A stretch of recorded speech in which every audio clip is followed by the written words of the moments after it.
here is singer-songwriter, broadcaster, audio-video artist, entertainment agent, and your host for the dHarmic Evolution. It's the master storyteller himself, James Kevin O'Connor. And welcome back to the dHarmic Evolution. Today, we are going to Minnesota. Yeah, we have an artist who was a transplant from Virginia who is just making the most amazing music. And today, we're celebrating his new album, There It Is. He's a prolific Americana songwriter. His guitar, creative lyrics, and unique voice are the foundation. His foot-stomping down-home melodies and rolling rhythms tell tales from light to dark and from silliness to the endearing. You better strap up your seatbelts, because we're taking a ride today on the dHarmic Evolution with Moedell. So today, I am so delighted to welcome Moedell to the dHarmic Evolution. Welcome, my friend. Thank you, sir. It's really, I've been really digging your music, man, and your history. There's a book in there at least, maybe a couple of books. West Virginia, Virginia, was home for you originally? Yeah, I was born in Portsmouth, Virginia. I tell a lot of people Virginia Beach. Yeah, just because they can associate a little better, but Portsmouth, Virginia is actually my birthplace. Awesome. So how did it start for you? I mean, did you have family around you? Did they put this into your bloodstream at an early age? That's really weird. No one in my family is really very musical. But my mom was a single mom raising me, and we lived with my grandparents. And there was literally always music on, and it was nice looking back on it because my grandparents would be like your Johnny Cash, Waylon Jennings, your old country, and then my mom was more like the Eagles, Fleetwood Mac.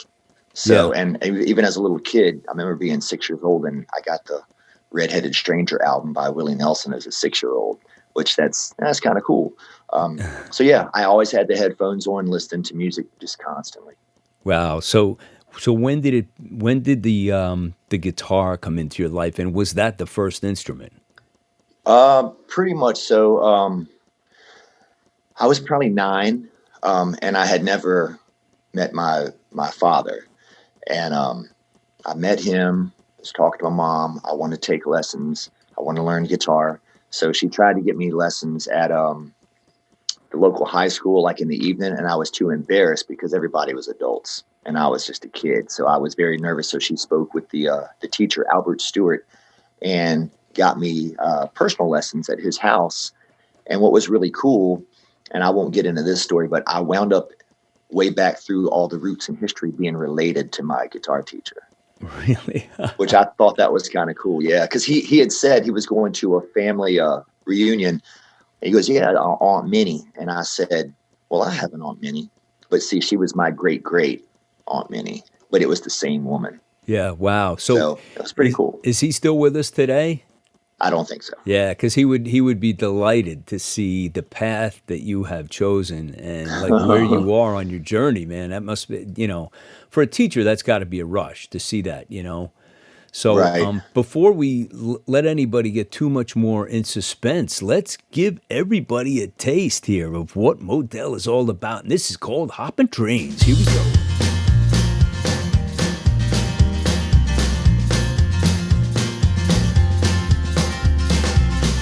Can't afford to pay you back. Hell, I can't afford to pay attention.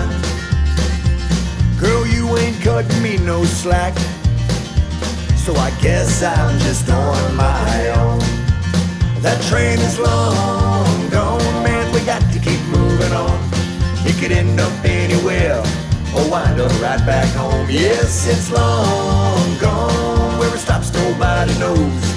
It could end up anywhere or wind up right back home.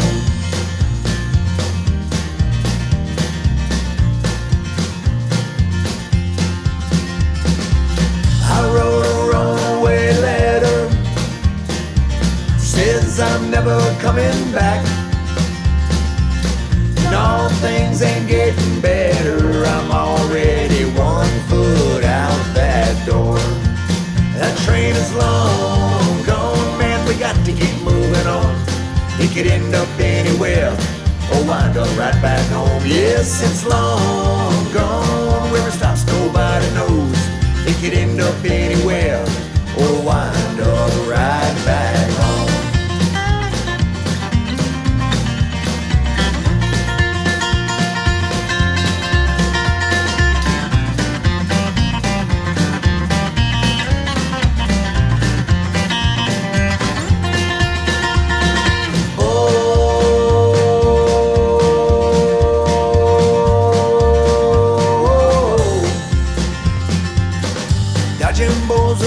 Tired, catching rails on the fly. Yeah.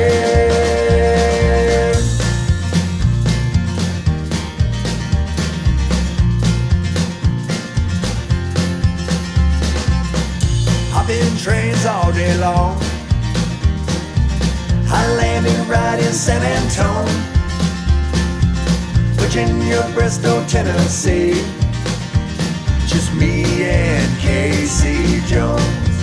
That train is long gone. Where it stops, nobody knows.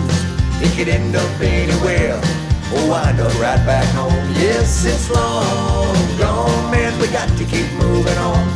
It could end up anywhere or wind up right back home.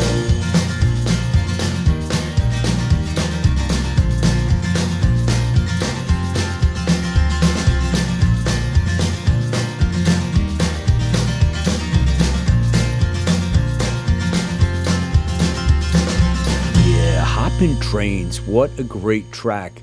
I just love this is a kind of thing where you show up to your gig and you can't sit in your seat. There's no way you just sit down. You got to get up and dance, right? I mean, you got the groove going all the time, right? It's ants in the pants, man. Yeah, it seems to be a thread through your music, which it's a celebration. It's just really, really a great feeling. And I caught myself in this morning and preparing for our show, I mean, playing your tracks. I think I played them like 3 times. I mean, it was just really awesome. Well, thank you, man. That's an honor. Anytime, whenever anyone listens, I always feel that it never gets old. It always is just like, I'm very grateful for any of that, whether they play me on the radio or somebody streams me. Yeah. It's just, I'm very grateful because I just enjoy what I do. So much, even if it was just my mom listening, I still get a joy out of writing music.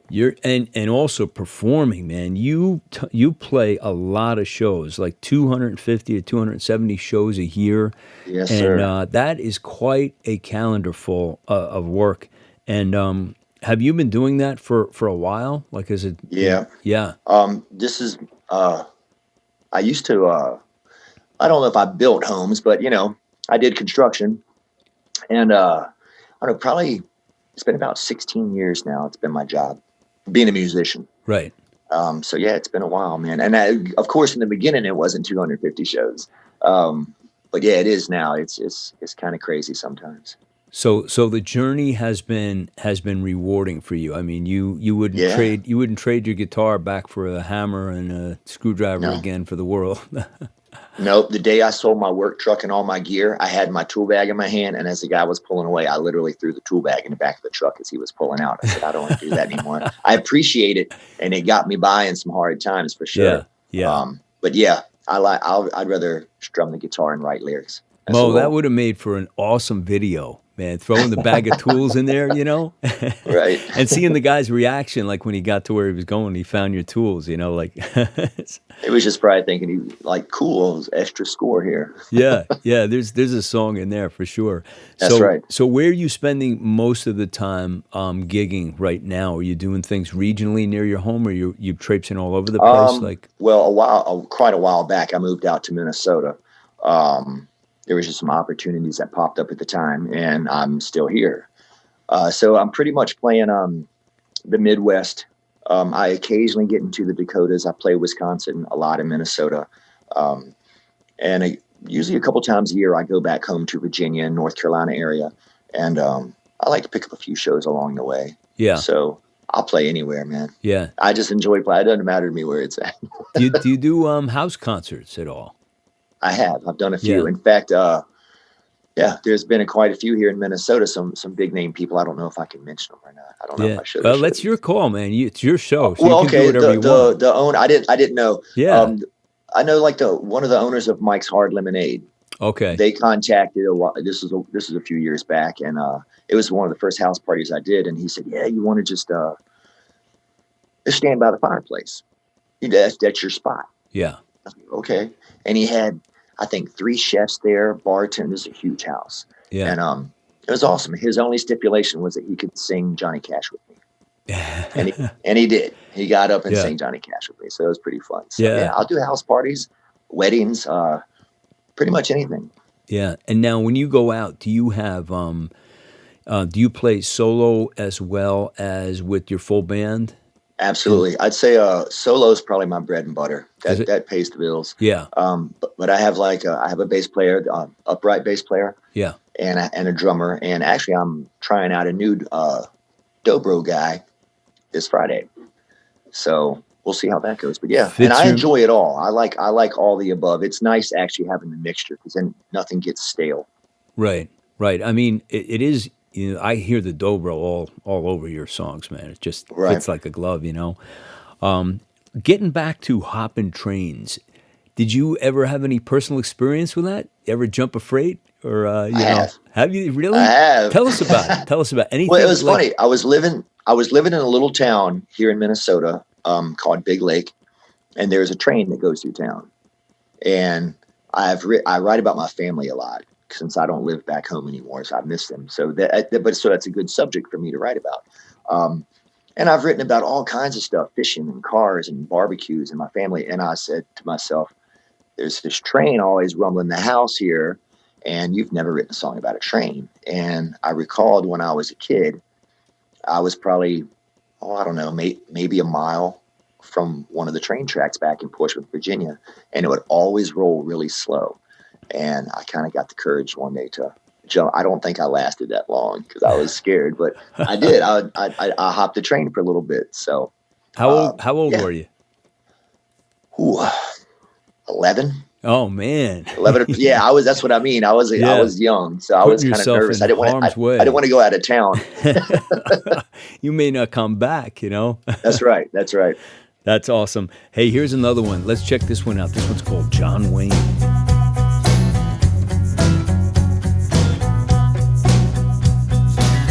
Rolled over and hit the snoozer. I couldn't get up, I guess I'm a loser. It's Groundhog Day all over again. But when my feet finally hit the floor, well, I hard-tailed right out the door, only to catch every red light. Late for work, so I got fired, but that's okay, man, cause I'll retire in the day my ship will come sailing in. I always wondered what it would be like stepping over the line. Stumbled across my peace of mind, yeah. Well, I'm doing alright.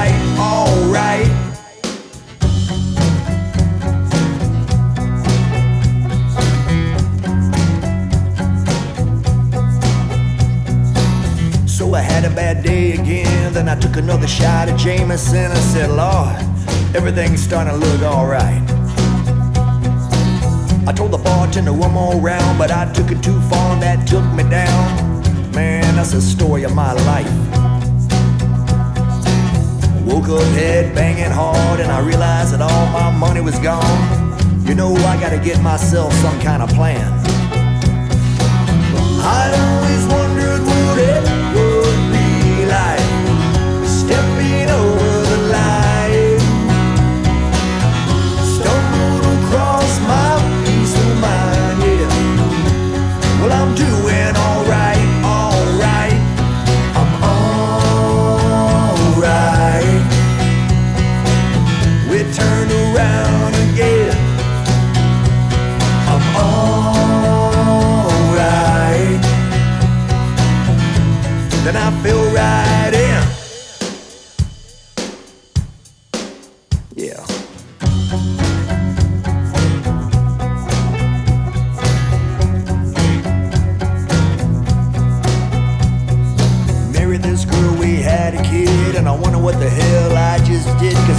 honey-do list became 20 miles long.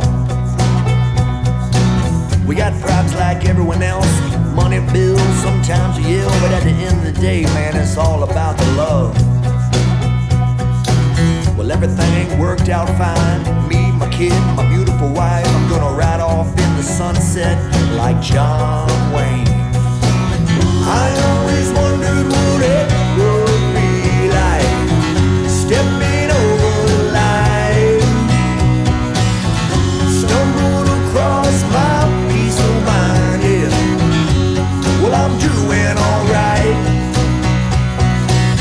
I always wondered what it would be like stepping over the line, stumbled across my peace of mind, yeah. Well, I'm doing alright, yep.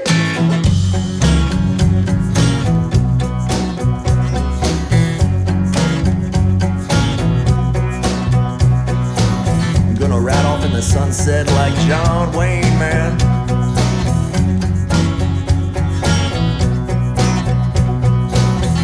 All right there, Pilgrims. Did you like that one or what? John Wayne. So you must have been a fan, obviously, right?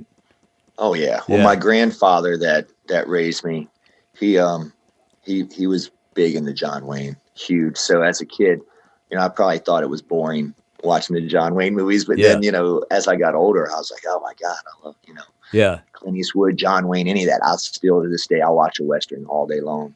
Yeah, I'm the same way. There's something about a Western that just pulls you in. I still like them to this day. I mean, when there's a good Western on, I'll take that anytime. Yes, sir. Yes. Yeah. So take us into your recording process. When you, as favorite studio, do you have a place of your own? Like, where do you record when you put your music together? A really good friend of mine, Mike Lardy, he has it's called Mike Lardy Creative Studio. It's in a little teeny town called Luxembourg. I mean, if you blink, you miss the town. Right. But it's a very nice, I'm assuming it was a garage that was converted into a studio. It's actually, when he bought it, I was like, wow, this is really big, very nice looking. And I don't know, I just feel very comfortable there. Yeah. And he has done my last, 4 or 5 albums. And it's just, and he's a great musician too. So if I need any help on drums, things like that, he can pop right in. Right. So is he like a producer / engineer? Yeah. Yeah. Yep. Okay. Yep. We kind of I guess you would say we co-produce. I mean, we definitely, it's our baby, but definitely I don't want to take anything away from my band. I mean, they come in and they do their part too, and they do amazing. But I know when I write everything and then I take it to him, and I usually put down a click track, voice, and acoustic guitar. Right. And we go from there. Yeah. And we kind of decide what instruments to put on, and do we want drums or no drums, or And the production is great, man. Really, really, you're getting Well, great thank you. sound. Yeah. So in the writing process, you've had kind of a switch happen to you in the last few years, as I understand it. That you were more of a rock and roller, or a rocker, and you kind of went for the Americana, which I think is such a great move. It's just the accessibility and the storytelling, seems to lend itself to that genre so much more readily. Was there some moment, Mo, when you felt just like you just felt it like instantly, or did it come on like gradually, and you said, I just feel like I have to move towards this? It's funny.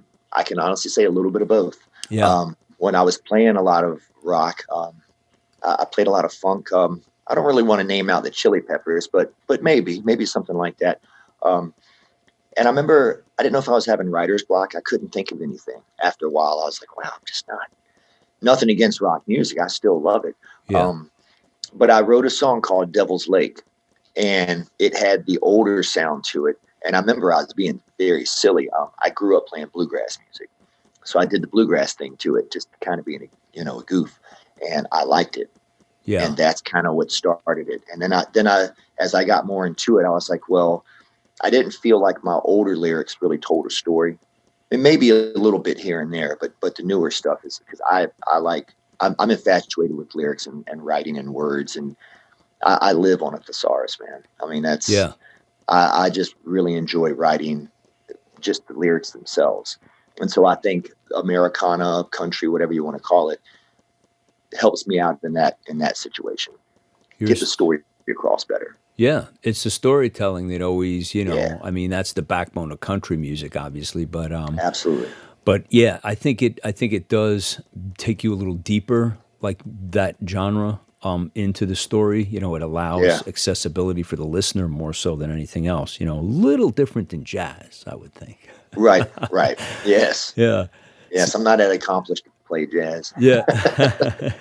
So when you were getting going on this newer journey, like Hmm.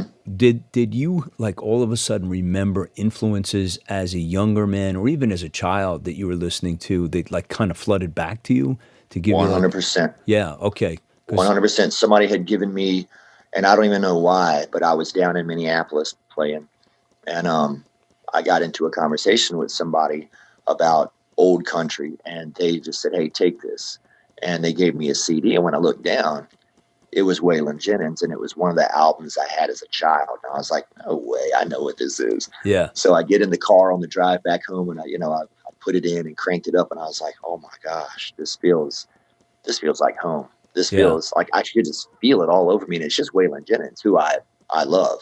Um, but yeah, that was like a big turning point. I Yeah. just really had missed that music, hearing it, so I was listening to it more and more, and then I think that became evident, in the writing and all that stuff. Ray Price, Hank Sr., all the really old country. I love that stuff. It's funny how you as a child your DNA just soaks that up. It's built It's into true, your subconscious now. And there's no getting away from it. right? So it's like an old friend coming, and like, well, yeah, like Absolutely, you said, I remember this, man. So, that's right. so that kind of started to fuel the new version of Moedell. And was it evident to like the people that knew you, even fans from things that you had done in the past?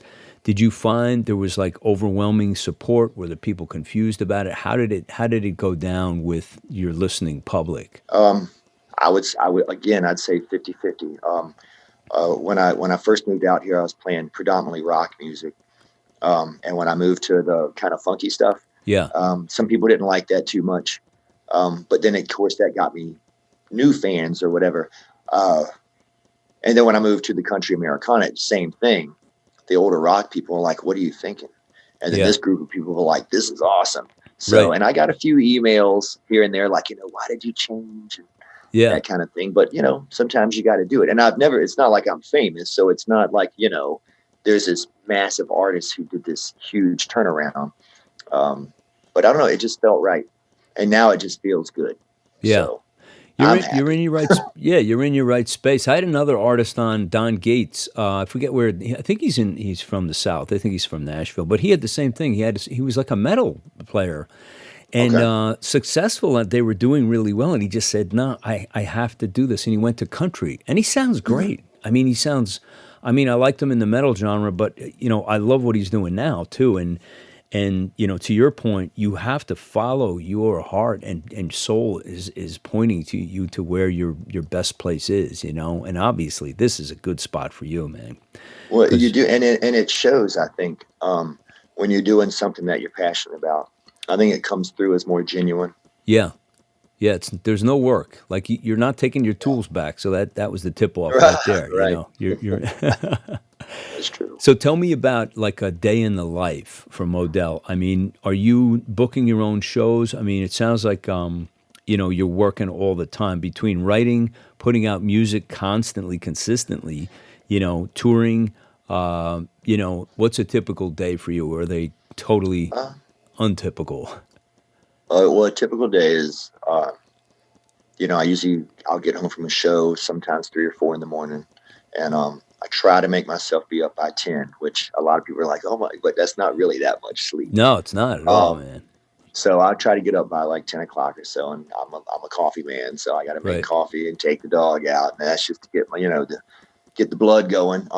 And then usually I grab a guitar right away, because I always feel first thing in the morning is when the creative juices are flowing the best. There's your Finally, I mind. meet somebody from my own camp because Yeah, true. I'm the same way, man. The early morning is wonderful, really is. Yeah, I Yeah, think for creating, you might feel cloudy because you just woke up. Yeah. But your mind is technically, I think, at its most fresh right there because you haven't had the things of the day to stifle.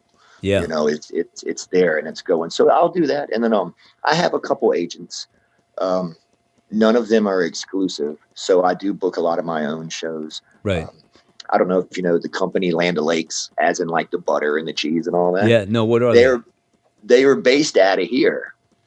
It's a big, huge corporation, and they contacted me to play some of their corporate events. So that's just another kind of thing I'll do. Other than, like I said, I'll do bars, restaurants. I do assisted living sometimes, just to kind of give back as much as I can. Oh, nice! That's awesome. So I book that kind of stuff myself, like the assisted living, anything. I'll definitely I book those, and like I said, I have two other agents. One agent is a little more based out of Wisconsin.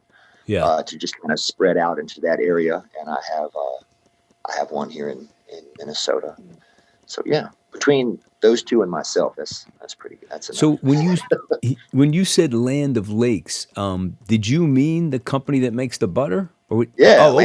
Land of Lakes. Yeah. So you actually do gigs for their corporate headquarters? Yeah, I have one coming up the end of this month. It's Nice. based out of, I think, Arden Hills, Minnesota. Yeah. And I think it's their Customer Appreciation Day, and I actually will go down there and play for this entire huge staff for a couple hours. Yeah, so give us a quick setup cool. on that experience, because I'm seeing more and more about that, and I love when I see like places for our fellow artists like us to play other than bars. It's just a much more captive audience, an attentive and polite audience, because the focus is on the artistry and the music, not on 75 other distractions that are all surrounding the place. So when you go, like, how do they set it up? They set it up in a cafeteria or like well, since it's summertime, this one will be set up outside under like this giant gazebo in the middle of this whole huge facility. And from what I was told,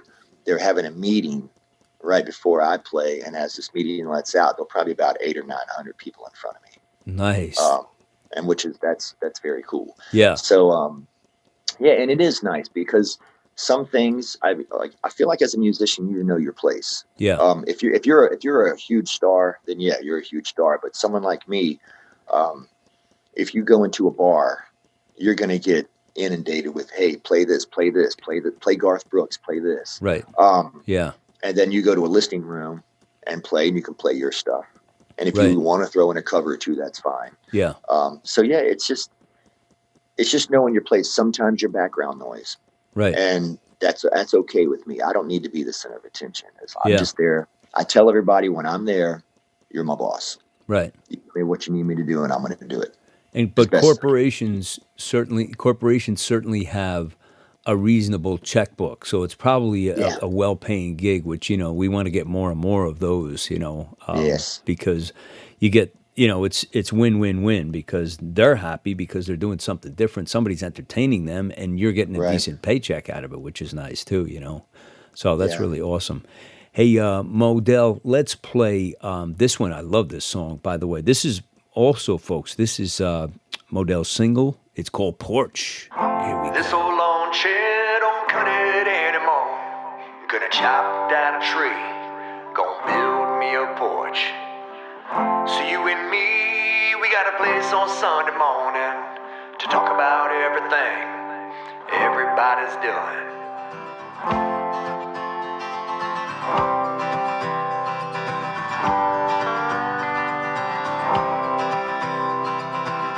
It'll face west so we can watch the sunset. I'll make it wrap around so you can see the rest of everything and everybody driving by. All the dirty laundry just hanging out on the line. You and me, we're doing fine, hanging around, just watching the world go by. You and me, we're doing alright, sitting up here, watching the world go by.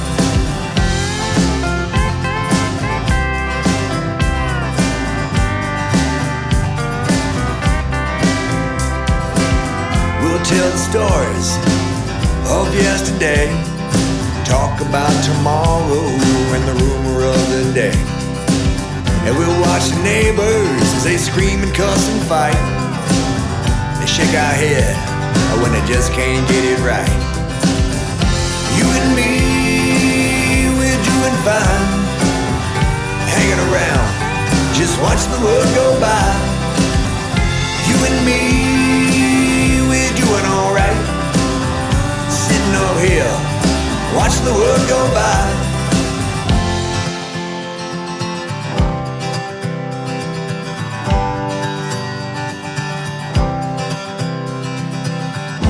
When it rains, we got a place to run and hide, a place to sing this song, and a place to drink this wine. Cause we're making memories up on this porch, made our home better, a little better than before, yeah. You and me, we're doing fine, hanging around, just watch the world go by. You and me, doing alright, sitting up here, watching the world go by. You and me, we're doing fine, hanging around, just watching the world go by. You and me, we're doing alright, sitting up here, watching the world go by.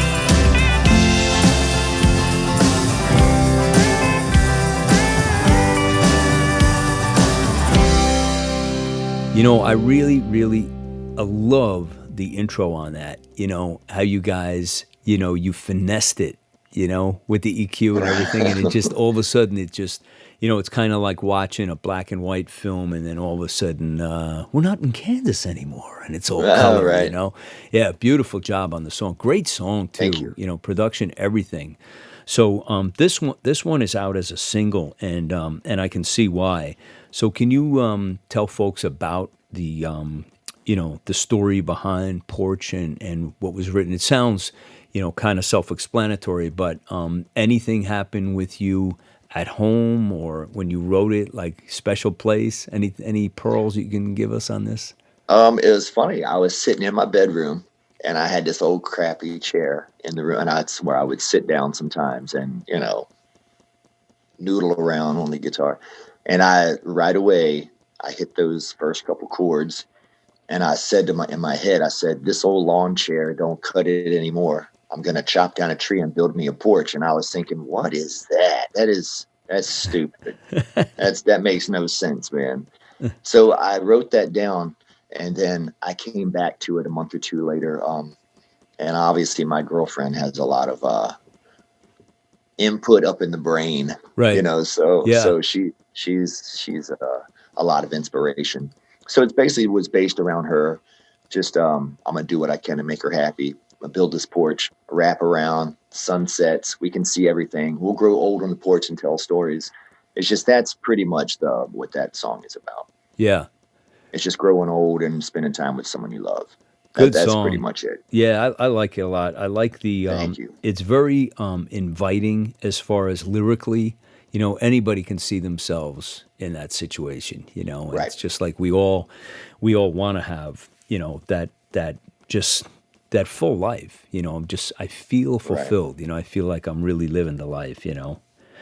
Awesome. Yeah, man. So you're a morning writer, and when you're preparing for an album, like what is your process? Do you know, for me, just for an example, for me, I like have legal pads all over the place, and everything is kind of like, and I'm very organized, except when I'm doing like it's writing time. It's just like I like things out and all over. Do you have any specific process for writing, or is it scheduled? Is it just when you feel the bug hits you and you just got to sit down and do it?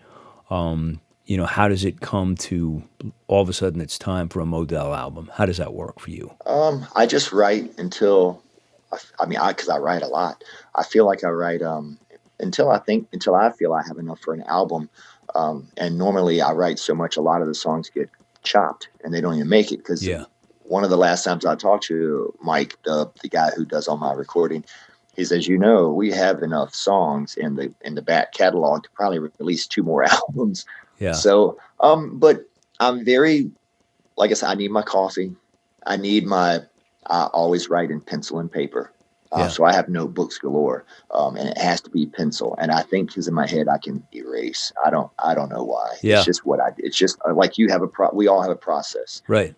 And I just give me my coffee, my guitar, pencil, paper, and most of my writing is done in the morning. But if I'm hanging out before show and I'm strumming around, I'm like, hey, there's an idea. Yeah. Yeah, of course I'll, and I have like a voice recorder and all that. So I'm always fiddling around with stuff like that. Right. Right.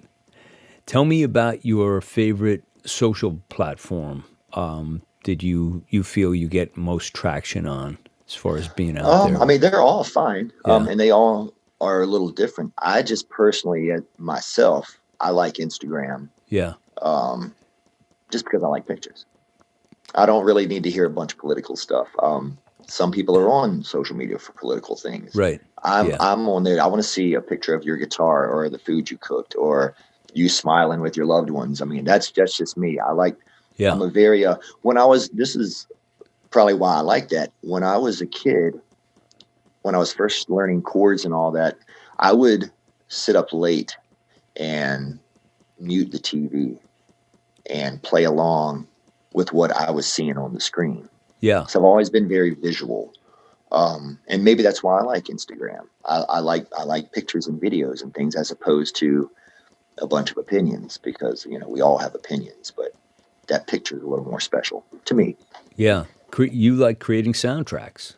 Yeah, pretty Yeah. much. That would be my dream job if somebody said you could never perform again, but you can score movies. Yeah. I'd take that deal in a heartbeat. Yeah. Awesome. In a heartbeat. Oh yeah. How about like your favorite live place to play? We talked about the corporate, but like you said, you play pretty much anywhere, and senior citizens place, whatever, assisted living. Is there one particular venue that you feel like most connected and most comfortable above any others? Oh man, that's tough.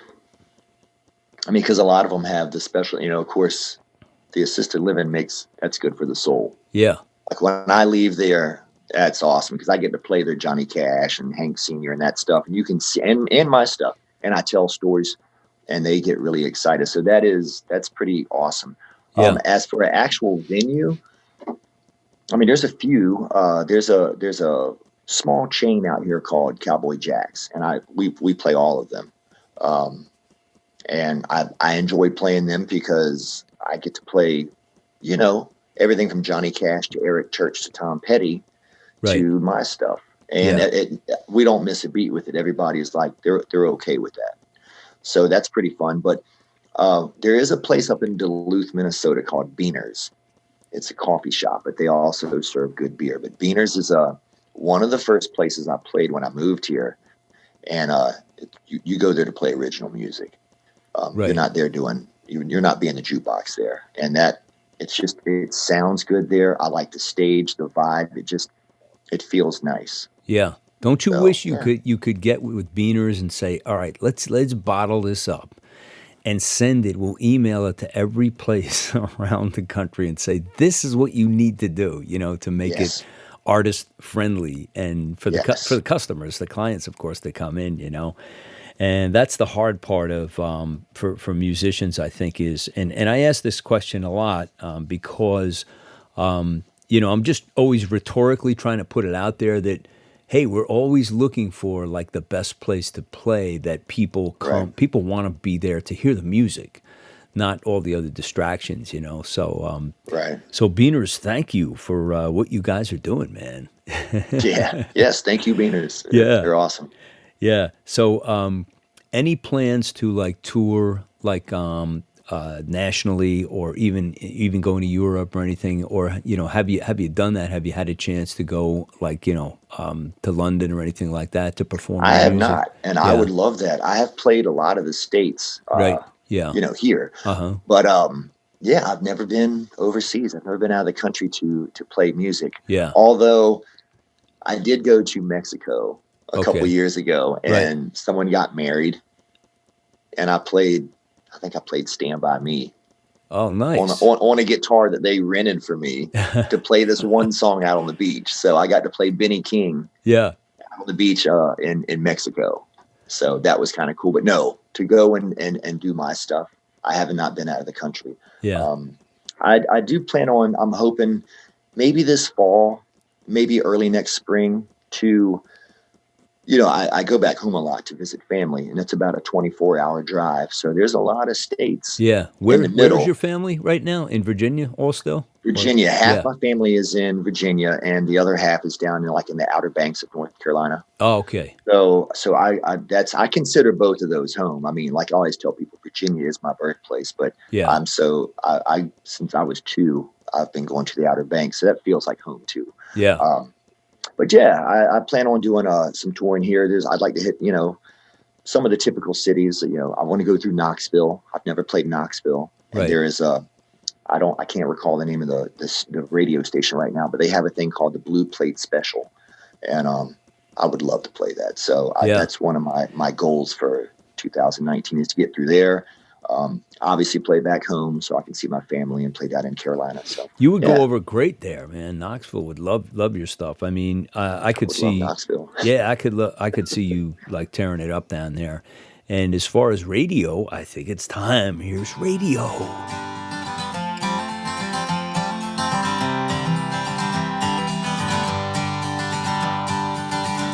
Plug it in and blew the dust off that old transistor radio.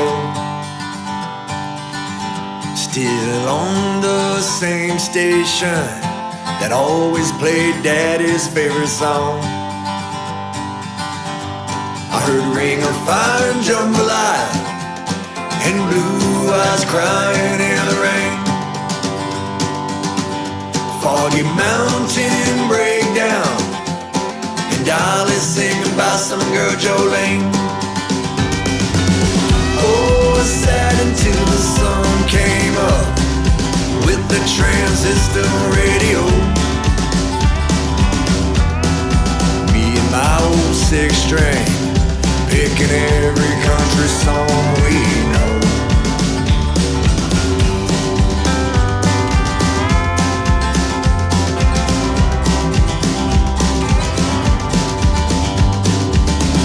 Took a drive for a country mile. Never really had no place to go. Always let me ride shotgun and tune in the AM radio. Crank it loud with them windows down. The cornrows chasing after me. Felt the wind through my fingers, and we stomped out every single beat. Oh, sometimes they let me take the wheel, and we cruise down them old country roads. And we'd always sing along to every country song we know.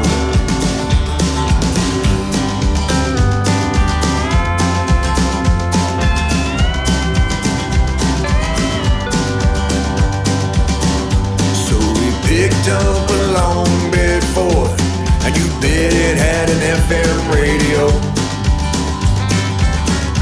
Always said I had it way too loud and woke up the whole damn neighborhood.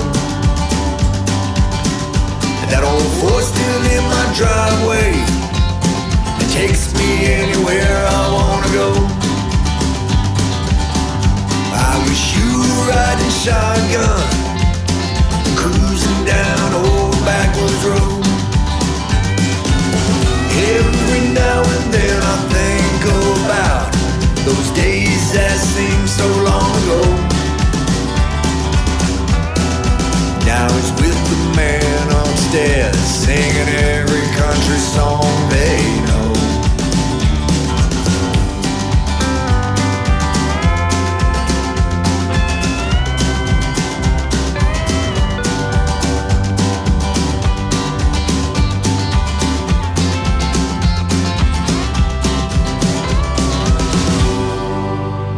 There we have it, radio.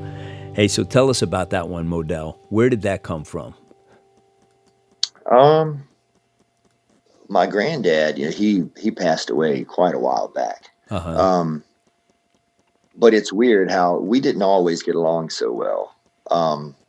He was military for 35 years, so very strict on me, strict on everybody. But as I get older, I think back on some of my memories. One would always be fishing.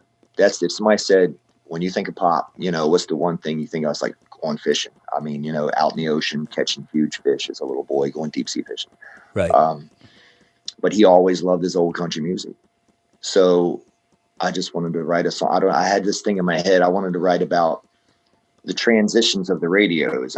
I didn't mention the tube radio. I should have. Yeah. But it was, the transistor radio, the AM, the FM, and it kind of like, it's a small story of hearing that as a kid with the transistor radio. And that's why I mentioned like Foggy Mountain Breakdown and Dolly Parton and those things. Yeah. Because I remember those songs when I was a kid.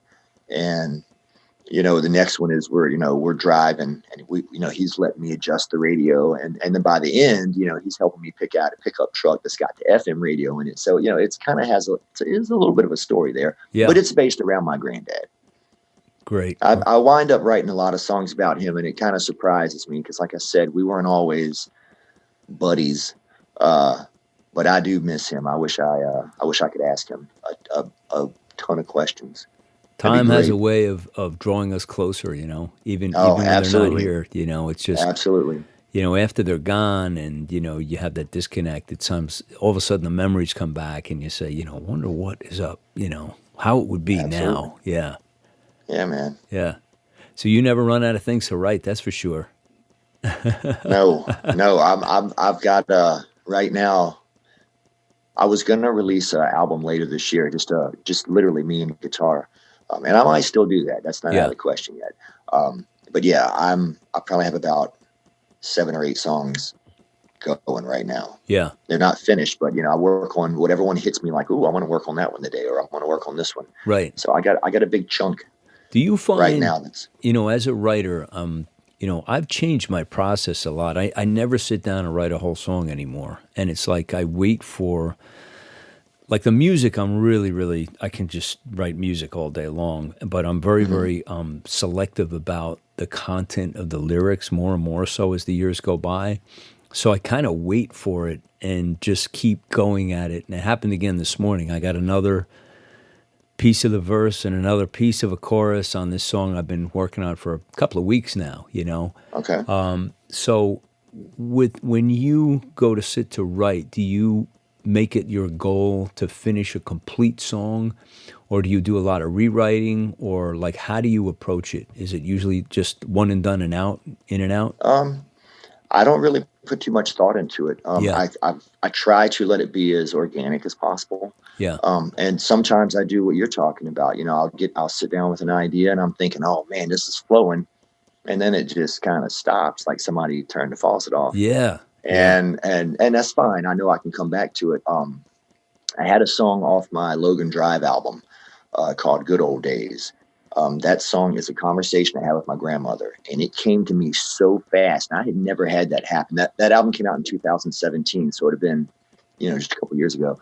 I was on the phone with her, and we were just having this great conversation as we always. She is probably my biggest inspiration. Is she really? That's awesome. Half my songs are either, if they're not about her, it's something that she has said or some silly old school comment. But we were having a conversation, and I said, I got to go.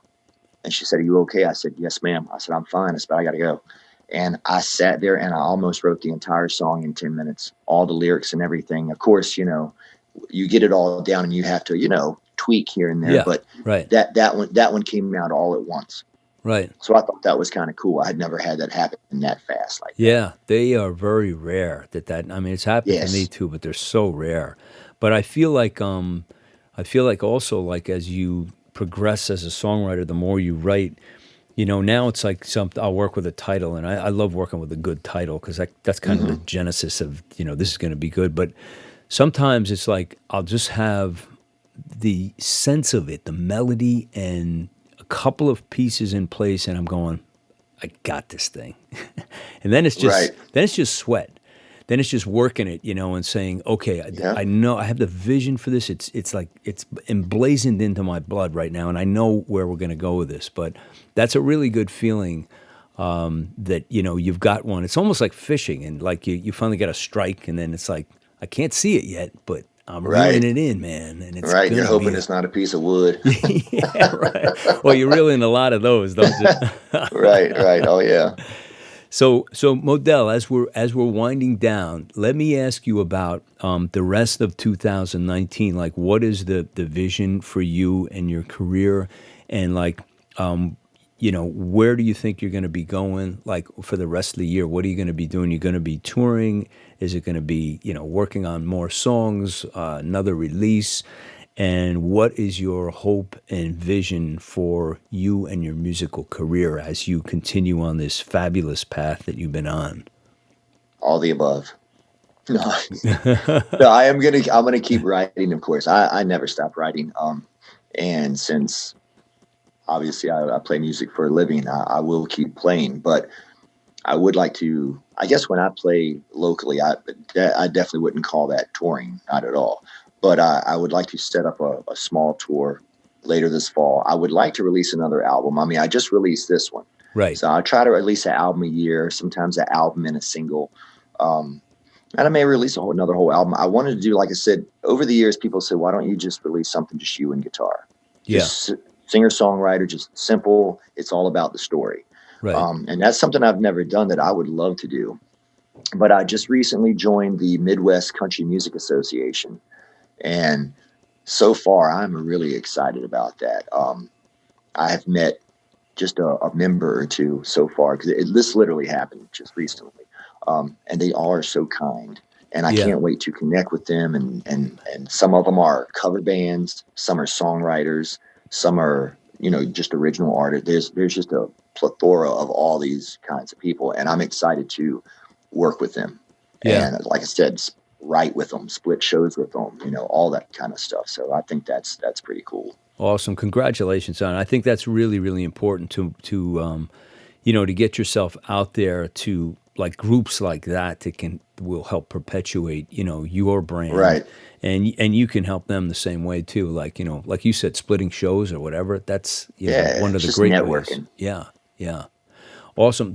Also, best place. Now we're going to put, of course, all of your links in the show notes. But best place for people to connect with you, would it be your website? Yeah. Okay.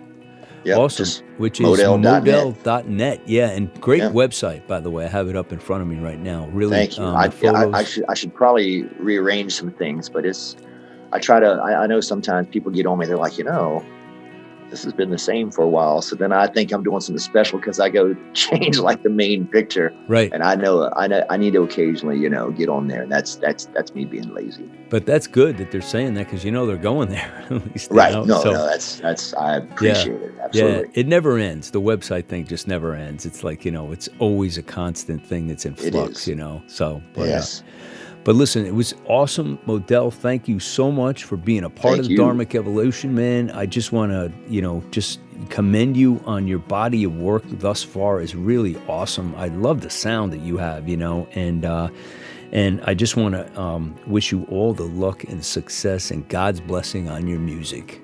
Well, thank you, man. I greatly appreciate that very much. Thank you, James.